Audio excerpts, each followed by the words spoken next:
अस्सलाम वालेकुम। आज का हमारा टॉपिक है लाइसोसोम्स। लेक्चर को स्टार्ट करने से पहले मैं बताती चलूँ कि आप मेरे channel daily dose of education को लाइक करें, शेयर करें और सब्सक्राइब करें और बेल आइकन पर क्लिक करके और वीडियोस को सेलेक्ट करें ताकि आपको नए आने वाली वीडियोस की नोटिफिकेशन मिलती रहे। तो आज का हमारा टॉपिक है लाइसोसोम्स। ये भी हमारी तरह जो सीक्वेंशियल वे में हम ऑर्गेनल्स डिस्कस कर रहे हैं यूकैरियोटिक सेल के, उनमें से एक लाइसोसोम भी बहुत इंपॉर्टेंट ऑर्गेनल है सेल का।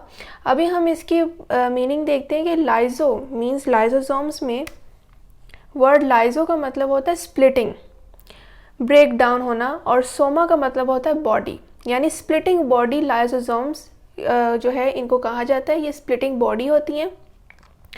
इनकी आइसोलेशन जो है फ्रॉम अदर सेल ऑर्गेनल्स वो की थी डेड्यूव ने इन 1949। ये एमसीक्यूज के तौर पे पूछी जा सकती है बात। अब सेकंड हमारे पास पॉइंट है कि it is found in most eukaryotic cells, यानी कि बहुत से यूकैरियोटिक सेल्स में ये पाए जाते हैं। एनिमल सेल्स की बात हो रही है और ये एब्सेंट होते हैं प्लांट सेल्स में।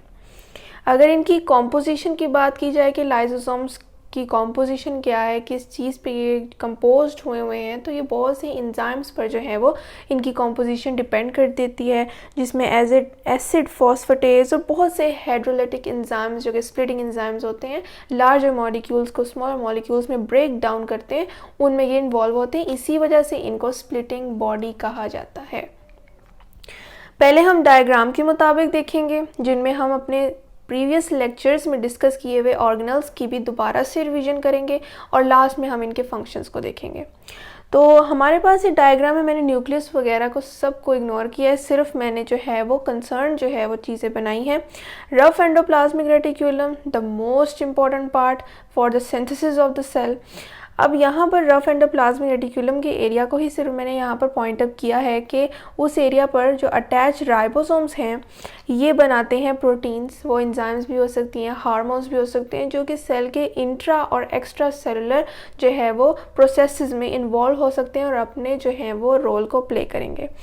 अब यहाँ से जब हमारे पास प्रोटीन सिंथेसाइज्ड हो जाएगी तो वो पिंच्ड ऑफ हो जाएगी। इस वर्ड को फोकस करें कि पिंच्ड ऑफ हो जाएगी। क्या मतलब कि हमारे पास ये जो बॉडी है रफ एंडोप्लाज्मिक रेटिक्यूलम की, इससे एक जो है वो एरिया सेपरेट हो जाएगा, पिंच्ड ऑफ हो जाएगा। मींस कि अगर ये हमारे पास एरिया है तो कुछ यूँ हो जाएगा कि यहाँ से ये इस तरह पिंच्ड ऑफ होकर इस तरह पहले होगी और यहाँ से आहिस्ता आहिस्ता अंदर की तरफ पिंच्ड ऑफ होकर एक सेपरेट बॉडी जो है वो बन जाएगी, जिसे हम लेब्स भी कहते हैं। ये हमने प्रीवियस लेक्चर में चीज़ें डिस्कस की हैं और इनको हम ट्रांसपोर्ट वेसिकल्स भी कहते हैं, जो मैंने यहाँ पर लेबल किया हुआ है, और साथ साथ vesicles of rough endoplasmic reticulum भी कहते हैं। अगर मैं यहाँ पर देखें तो यहाँ मैंने हाईलाइट करके लिखा हुआ है कि इट कंटेन्स, यानी कि ब्लेब जो है वो कंटेन करता है इनएक्टिव हाइड्रोलाइटिक एंजाइम्स। ये इनएक्टिव फॉर्म में एंजाइम्स जो हैं इस वेसिकल के अंदर प्रेजेंट होते हैं। अब हमने देखना है कि लाइसोसोम स्प्लिटिंग बॉडी है, तो ये तो एक्स्ट्रा सेलुलर डाइजेशन के लिए भी जो है ये ब्लेब इस्तेमाल किया जा सकता है, और इंट्रा सेलुलर डाइजेशन या किसी भी प्रोसेस के लिए भी ये या तो सेल में स्टोर किया जा सकता है या ही उसी वक्त यूज़ किया जा सकता है। तो अगर इसमें एंजाइम जो हैं वो cellular digestion, extra cellular digestion के लिए हों, तो फिर सेल से ये ट्रांसपोर्ट हो जाता है वेसिकल्स बाहर, और वहाँ पर एक्स्ट्रा सेलुलर डाइजेशन में इन्वॉल्व हो जाता है। और इसमें चूँकि हाइड्रोलाइटिक एंजाइम्स हैं तो ब्रेक डाउन जो होगी वो लार्जर मॉलिक्यूल की इनटू स्मॉलर मॉलिक्यूल्स, वो ही हमारे पास एक्स्ट्रा सेलुलर डाइजेशन होती है।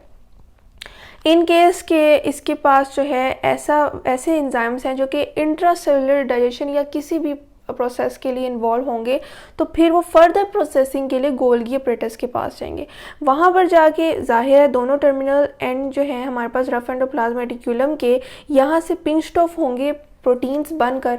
एट द सेम टाइम बहुत सी प्रोटीन्स बनती हैं, तो वो ब्लेब जो हैं वो यहाँ से सिंथेसाइज होकर जो है हमारे पास गोल्जी बॉडी बनाएंगे। जब आपस में फ्यूज़ होंगे, ये भी हम पढ़ के आ चुके हैं, और गोल्जी बॉडी बनते बनते एक अपरेटस बन जाता है जिसे हम फाइनली कहते हैं गोल्जी अपरेटस। यहाँ पर बनने वाली प्रोटीन की फर्दर प्रोसेसिंग होती है गोल्जी अपरेटस में, और यहाँ पर जो प्रोटीन्स बन जाती हैं हमारे पास जो प्रोसेस हो जाती हैं, प्रोसेसिंग का मतलब पैकिंग हो जाती है, फिनिशिंग होती है उनकी, तो वो जो हमारे पास वेसिकल्स बनते हैं उन्हें हम प्राइमरी लाइसोसोम्स कहते हैं, जो मैंने यहाँ पर ड्रॉ किए हैं। प्राइमरी लाइसोसोम्स हमारे पास बनते हैं जो कि सिस्टर्नी को ब्रेक करके सेपरेट होते हैं फ्रॉम द गोल्जी बॉडी। तो ये प्राइमरी लाइसोसोम्स के बड़े फंक्शन होते हैं। फॉर एग्जांपल, अगर हमारे पास जो है वो फेगोसाइटोसिस जो है हो जाए, यानी कि फूड है कोई, या वो सॉलिड है तो वो फेगोसाइटोसिस हो जाती है, यानी कि solid eating of the cell. और अगर लिक्विड फूड है तो पिनोसाइटोसिस। तो इन दोनों में से जो भी फूड की जो भी हमारे पास कैटेगरी है, वो जब इंगल्फ किया जाएगा बाय द सेल, तो वो फूड वैक्यूल की शेप इख्तियार कर लेगा हमारे पास, जिसमें फूड होगा। वो हमारे पास फूड वैक्यूल प्राइमरी लाइसोसोम के साथ फ्यूज़ हो जाएगा, और फ्यूज़ होने के बाद primary lysosome means lysosomal enzymes जो हैं वो फूड वैक्यूल के जो हमारे पास वेरियस कंपोनेंट्स हैं उनको डाइजेस्ट करेंगे, और इस तरह प्राइमरी लाइसोसोम और फूड वैक्यूल को आपस में सेकेंडरी लाइसोसोम कहा जाता है, जो कि मैंने यहाँ पर लिखा। ये सेकेंडरी लाइसोसोम बन गया।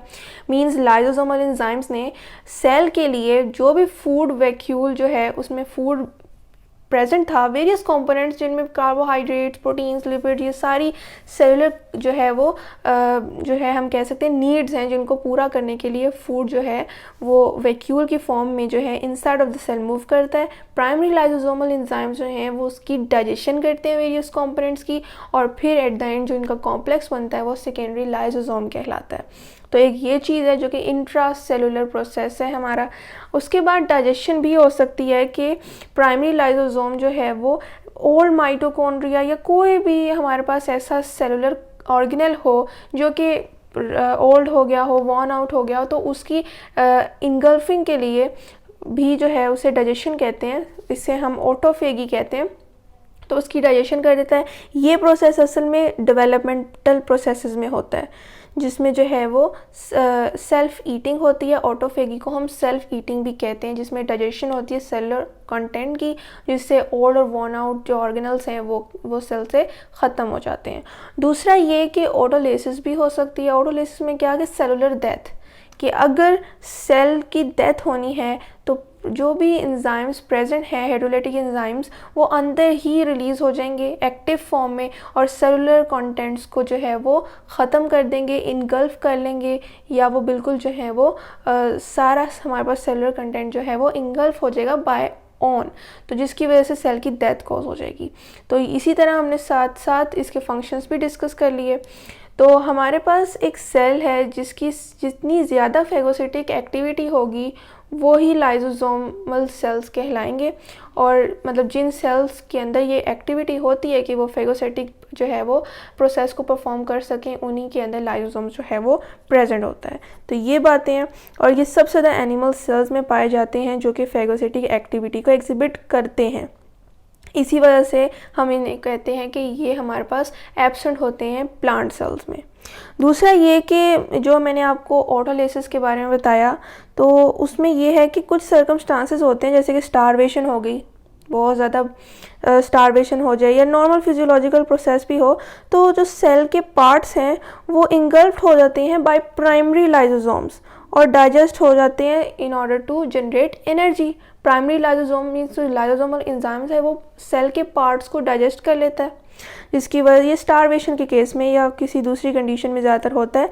तो लाइसोसोम्स जो कि अपने ही सेल के पार्ट्स को जो है इंगल्फ कर लें या ईट कर लें, उस प्रोसेस को हम ऑटोफेगोसोम्स कहते हैं।